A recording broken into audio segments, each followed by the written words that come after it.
잘 모이지 못하고 있는 시기에 교회란 무엇인가에 대해서 진지하게 고민하게 되는 요즘입니다. 지난주에 예배 말미에 백신을 맞는 이유는 예배에 참석하기 위함이다 이렇게 말씀드렸었는데, 하여간 제가 말만 하면 우리 하나님께서 그거 참 또 그 주에 이 3천 명이 되고 막 이렇게 되니까 아무 말 안 하도록 하겠습니다.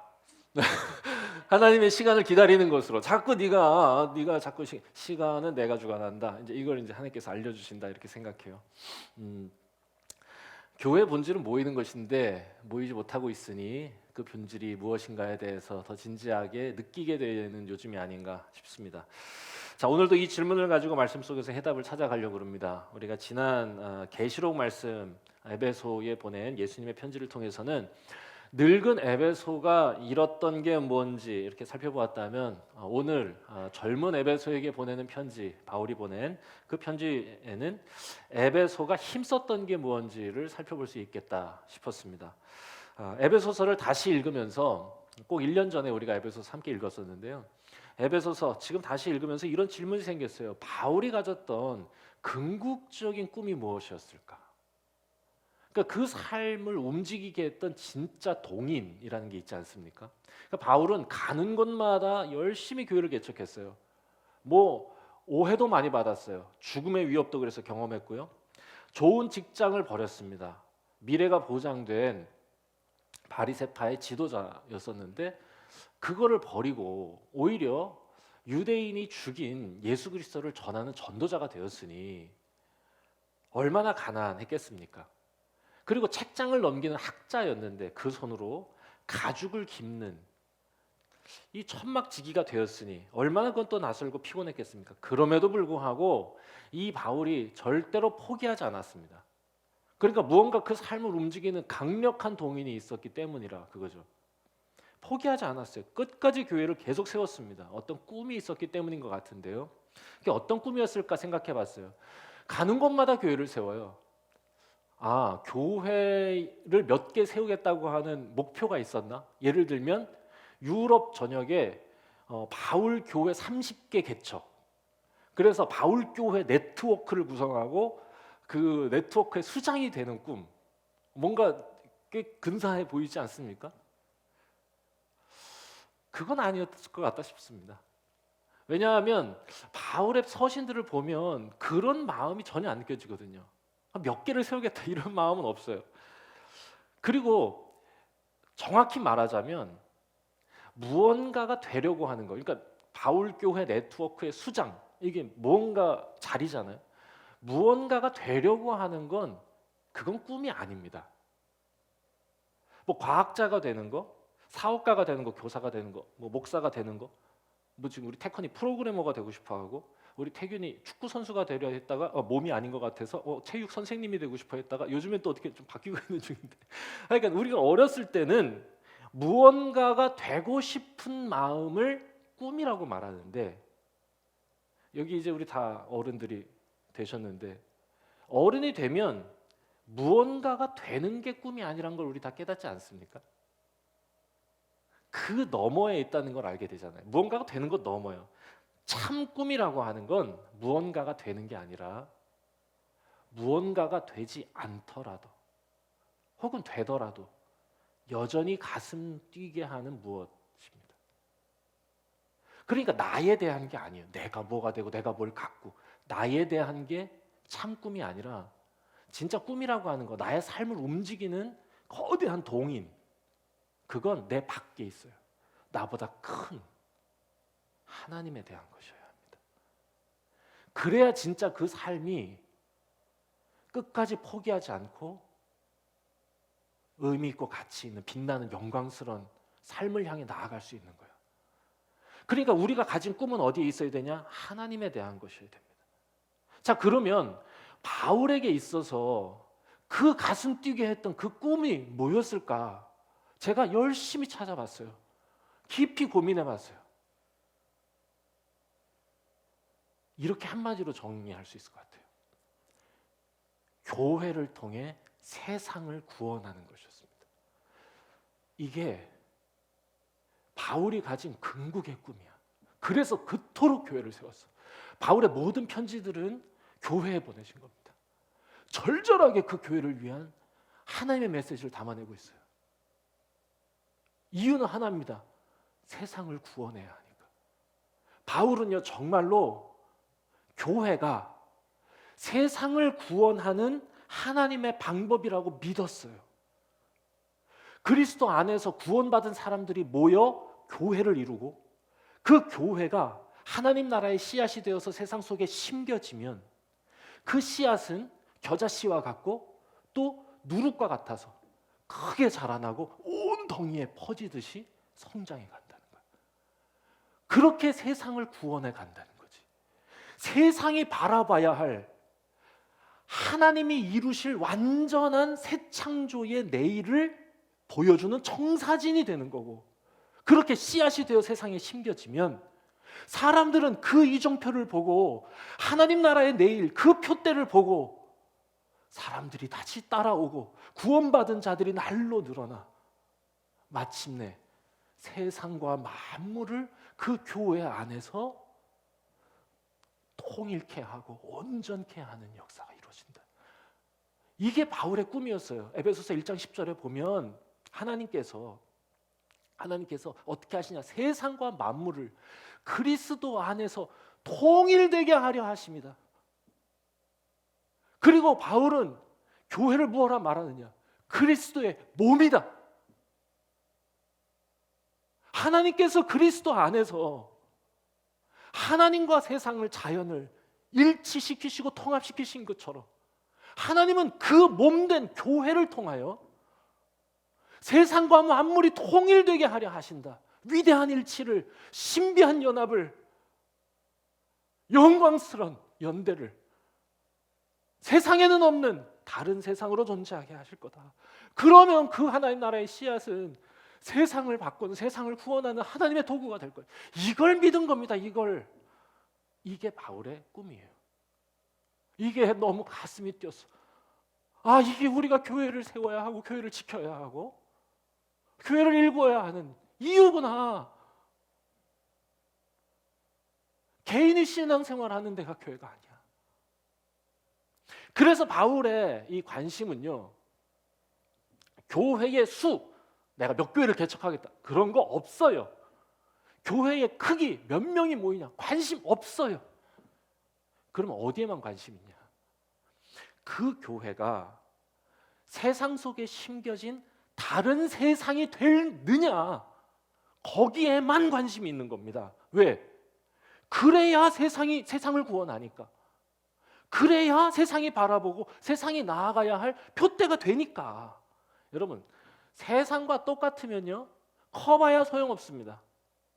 아니, 클수록 더 문제야. 그건 교회는 세상을 구원하는, 세상과 다른 하나님 나라의 씨앗으로 존재해야 되는데, 세상과 같다면 오히려 세상을 확장하는 세상 가치관의 공장이 될 것 아닙니까?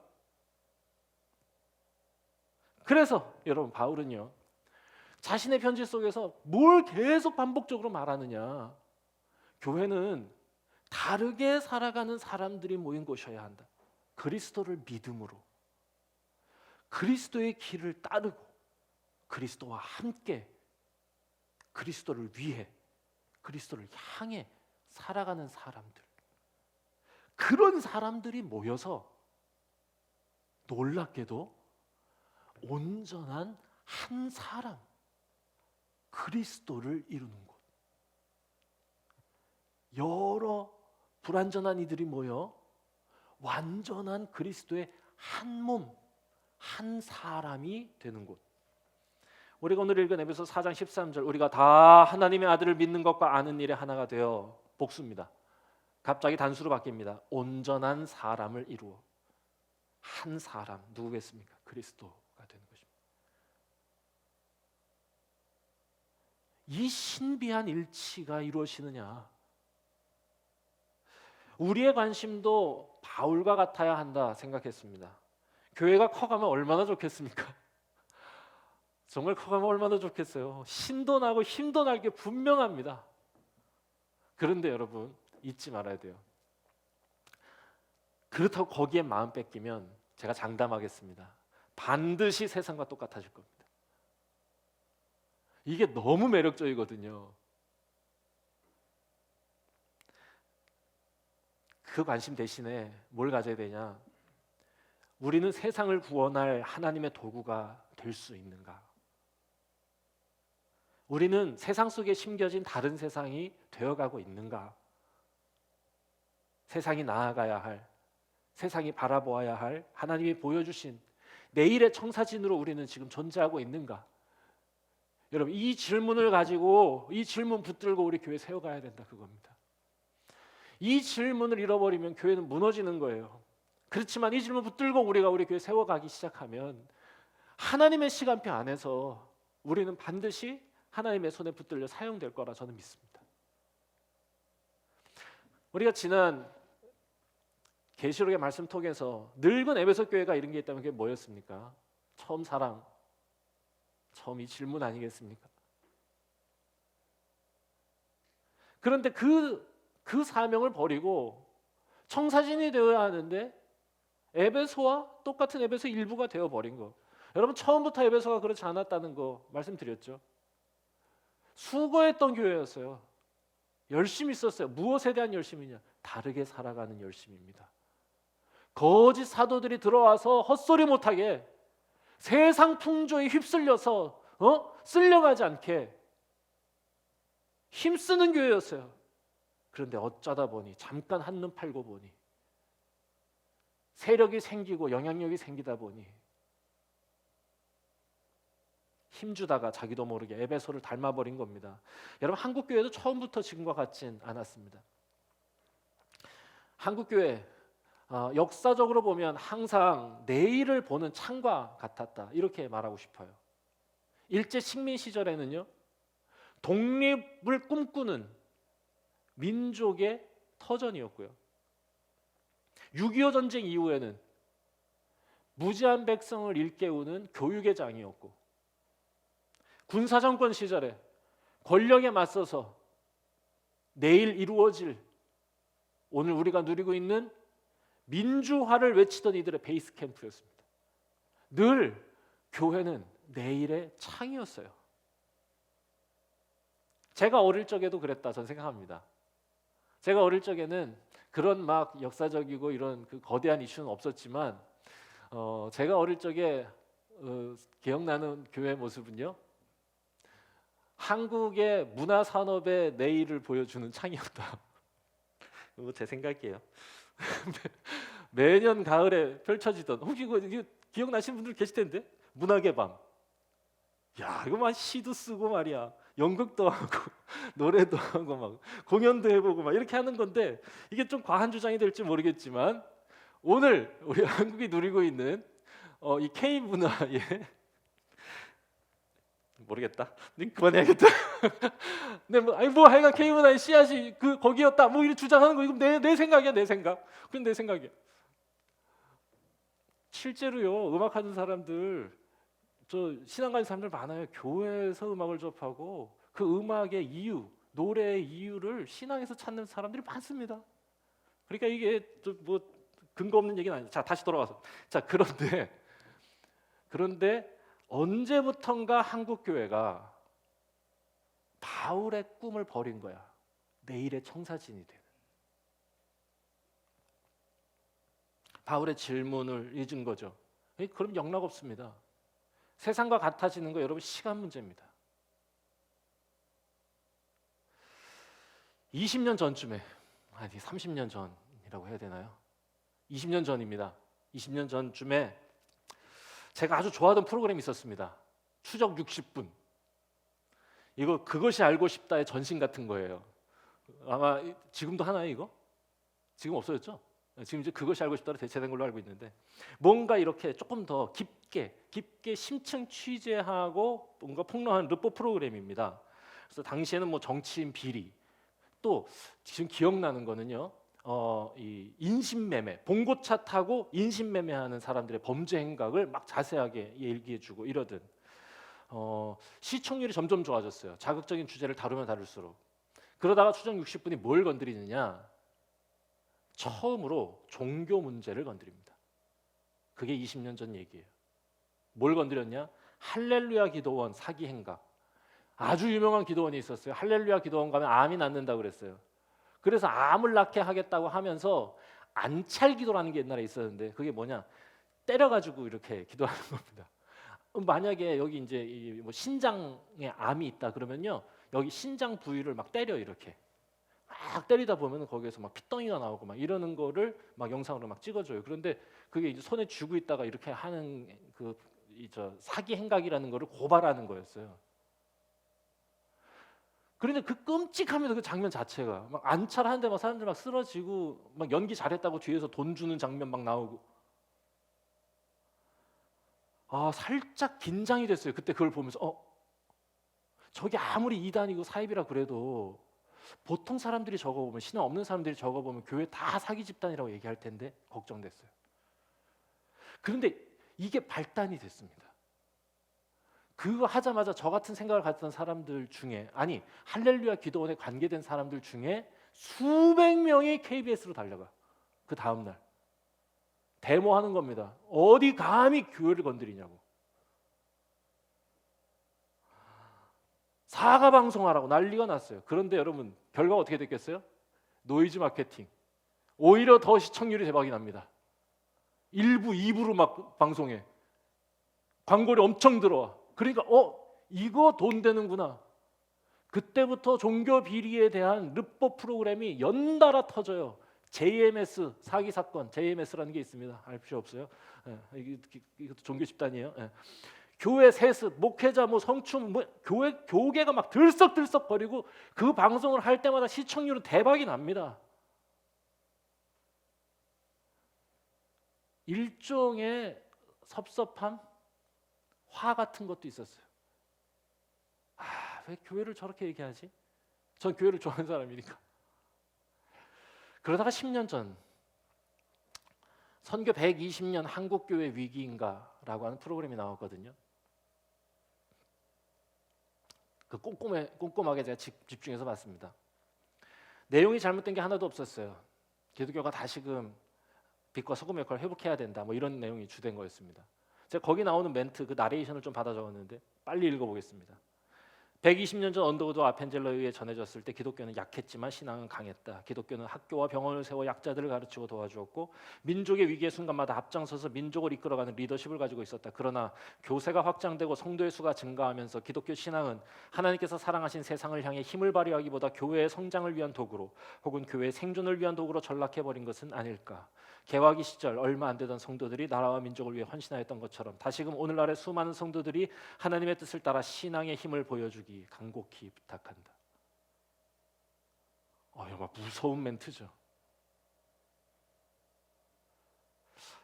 그때라도 돌아서야 했다 생각합니다. 그때라도 회개하고 다시 잃었던, 던져버렸던, 놓쳤던 바울의 질문을 붙잡았어야 했습니다. 그런데 안타깝게도 10년 전 한국교회는 어떤 선택을 하느냐?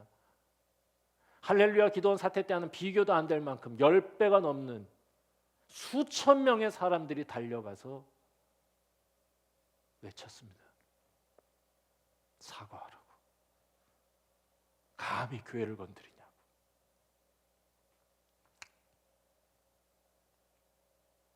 여러분, 뭐가 잘못됐습니까? 뭐가? 이 말이 뭐가 잘못됐습니까? 교세 줄어들까 봐 겁난 겁니다. 기독교계가 누리고 있던 그 권세 잃어버릴까 봐 겁난 겁니다. 관심이 어디로 간 거예요? 힘으로요, 수로요. 뭘 잃어버렸어요? 꿈이요, 질문이요. 그렇게 10년 지났어요. 세상을 구원하는 하나님의 도구가 되어야 되는데 기득권 지키려는 세상보다 더한 세상이 돼버린 불 꺼진 교회들이 또 얼마나 많습니까?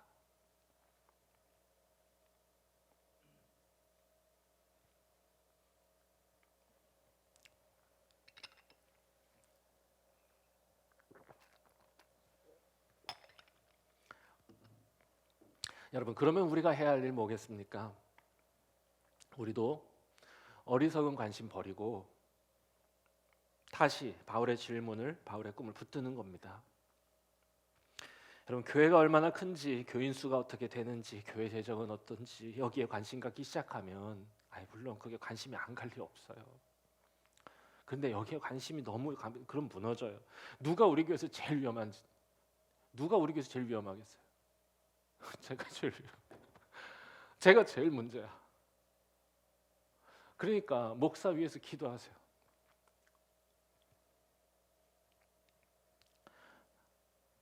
교회 성장하는 거에, 교회 재정 늘어나는 거에 거기 관심 갖기 시작하면 교회가 다른 세상이 돼요. 세상을 구원하는 하나님의 방법으로 존재하는 거, 그거 놓치는 거예요.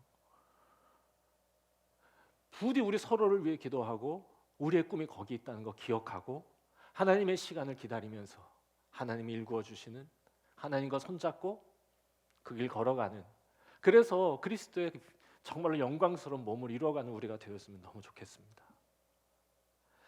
바울이 꿈꾸는 교회다운 교회는 그래서 어떤 교회냐?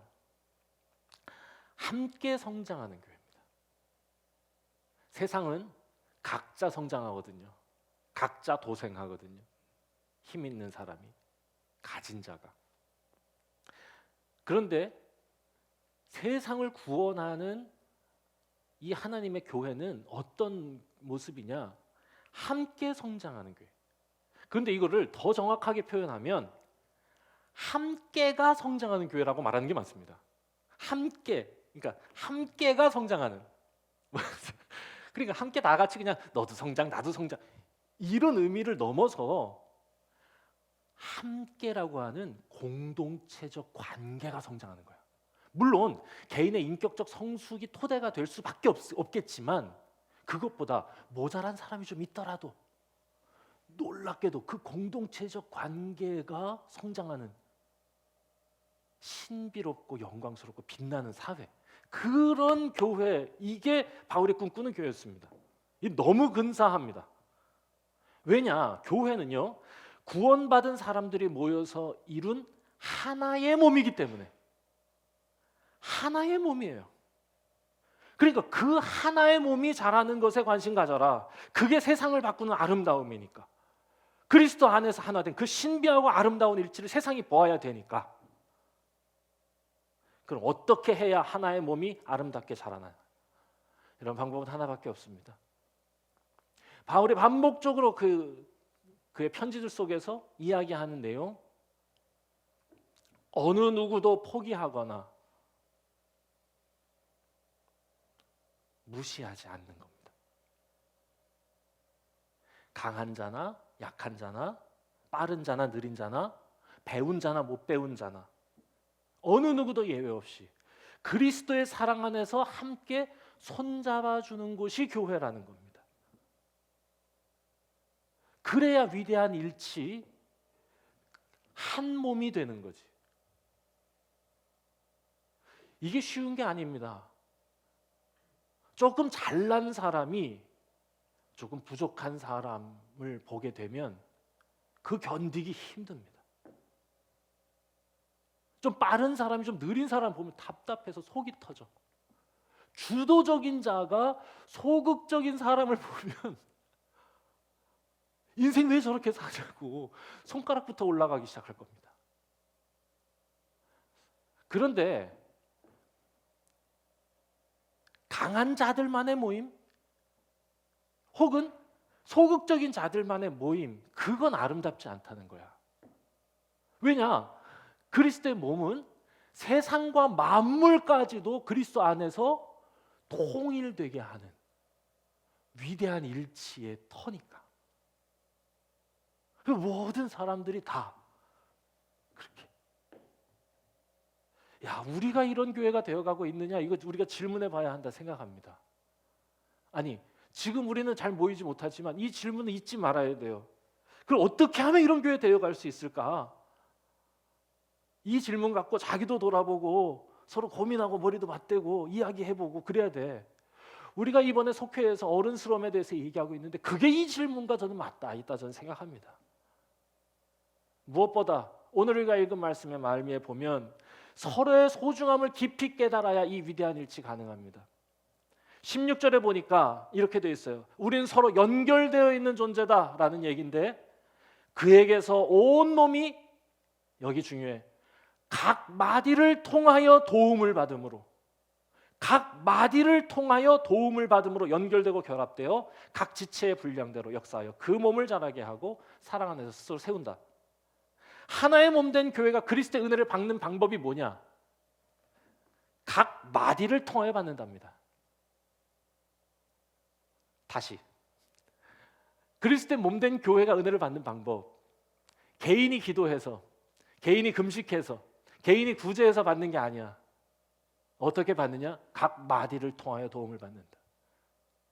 그리고 그 몸은 그렇게 자라나기 시작한다. 이 사실 잊지 말아야 돼요. 그리스도 안에서 하나의 몸된 교회로 부르심을 받은 우리는 하나님 안에서 서로 연결된 존재로 부르심을 받은 겁니다. 그러니까 누구도 포기할 수 없어요.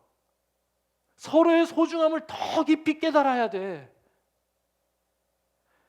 여러분, 모든 사람이 다 근육이라면 그 몸은 흐물텅거리는 문어 같을 거예요. 누군가는 관절이 돼야지. 그런데 하나님은 무엇을 통해서 은혜를 주시고 도움을 주시냐? 관절이요, 관절. 똑똑한 사람이 근육이라면 모자란 사람 관절이에요. 빠른 사람이 대흉근이면 대흉근은 관절이 없나? 이두박근이면 뭐 빠른 사람이라고 그랬어요? 느린 사람은 팔꿈치야, 엘보야. 그런데 그런 사람을 통해 도움을 받는다. 우리가 함께 위대한 연대를 이루어 가려고 할 때 하나님께서 다시 우리가 함께 모여서 세상이 나아가야 할 하나님 나라의 내일로 우리를 만들어 가실 때 우리가 서로를 보면서 서로의 소중함을 더 깊이 깨달았으면 좋겠어요. 혹 우리의 마음에 섭섭함이 생기거나 불편함이 생기면 그때 오늘 이 말씀이 기억나게 하신 성령의 은혜가 있길 바랍니다. 우린 스스로 자라지 않고 각 마디를 통하여 도움을 받아 자라는 그리스도의 몸의 지체라는 거. 각 마디를 통하여 도움을 받는다는 거. 여러분, 바울은 온통 여기에만 관심이 있었던 사람입니다. 바울의 서신들에 가득해요. 고린도전서 10장에 모든 것이 가하나 모든 것이 유익한 것이 아니다. 자기의 유익을 구하지 말고 다른 사람의 유익을 구해라. 로마서 15장 믿음이 강한 자는 믿음이 약한 자의 약점을 담당해라. 그래서 한 마음과 한 뜻으로 예수 그리스도를 본받아 하나님께 영광을 돌려라. 갈라디아서 너희가 서로의 짐을 좀 져줘라. 빌립보서 2장 서로 마음을 같이 하여 같은 사랑을 가지고 뜻을 합하여 한 마음을 품어. 아니, 강조해도 이렇게까지 강조하냐. 하나가 되는 거예요. 위대한 일치를 이루는 교회에 대한 꿈입니다. 왜요? 그래야 세상을 구원하니까 그렇습니다. 말씀 정리하겠습니다. 우리는 요즘 얼마나 우리의 시간표와 하나님의 시간표가 다른지 뼈저리게 느끼며 살아가고 있습니까?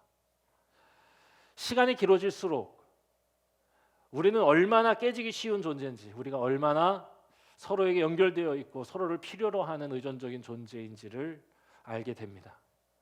이 사실을 깊이 깨닫고 더욱 서로를 소중히 여기는 기회를 우리에게 주시는지 모릅니다.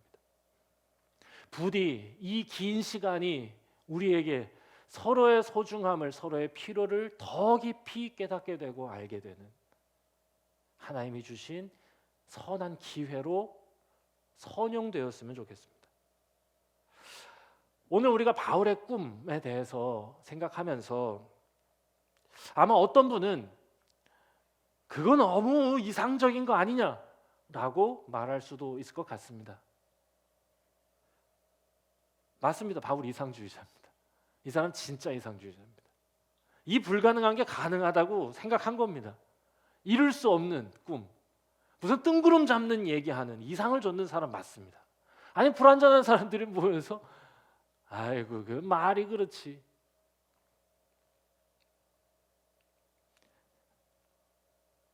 바울도 알았을 거예요. 우리 힘으로 안 된다는 거. 그렇지만 바울이 말합니다. 믿는 자 안에서 능치 못할 일이 없다. 우리가 이루려고 하는 연합 그 수준이 아니에요. 하나님이 이미 우리 가운데 이루신 그 연합을 지켜내라는. 그러면 하나님이 능력 주신다는 거. 하나님을 더 사모하고 그 은혜를 구하면 우리가 할 수 있는, 우리가 생각하는 연대를 넘어서 하나님이 꿈꾸게 하신 세상을 바꾸는 거룩한 하나님의 도구로 쓰임 받을 수 있다는 것. 여러분, 이 사실 믿고 이 꿈꾸며 살아가는 그런 교회 되는 우리가 되길 바랍니다. 같이 기도하겠습니다.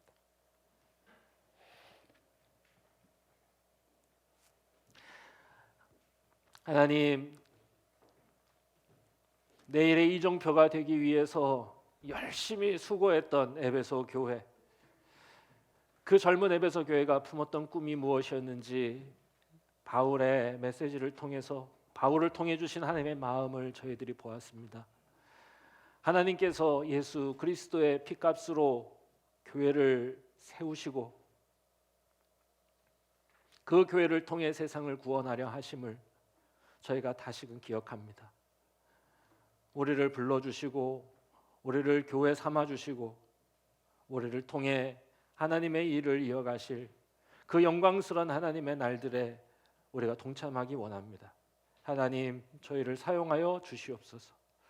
우리 배화교회 하나님께서 붙들어 주시고 하나님께서 주신 꿈과 질문 놓치지 않고 더 진지하게, 더 즐겁게, 더 영광스럽게 세워져 가는 우리가 되게 하여 주시옵소서. 예수님의 이름으로 기도드립니다. 아멘. 우리